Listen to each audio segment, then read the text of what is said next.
কার্যক্রম নিষিদ্ধ আওয়ামী লীগের প্রতিষ্ঠা বার্ষিকী ঘিরে নাশকতার আশঙ্কায় ৬ জেলায় সেনা মোতায়েনের সিদ্ধান্ত নিয়েছে সরকার। গোয়েন্দা তথ্যকে ভিত্তি করে সিদ্ধান্ত নেওয়া হয়েছে বলে জানিয়েছেন স্বরাষ্ট্রমন্ত্রী সালাউদ্দিন আহমদ।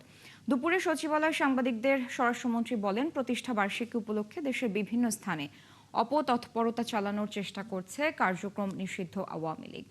বাড়তি সতর্কতার অংশ হিসেবে ঢাকা, চট্টগ্রাম, গাজীপুর, নারায়ণগঞ্জ, গোপালগঞ্জ ও ফরিদপুর জেলায় সেনা মোতায়েন করা হয়েছে। এর আগে স্বরাষ্ট্র মন্ত্রণালয় থেকে সংক্রান্ত একটি চিঠি ইস্যু করা হয়।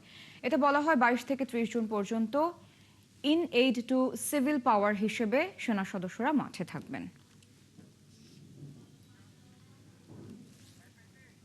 আমাদের সেনা সদস্যদেরকে আবার in aid to civil power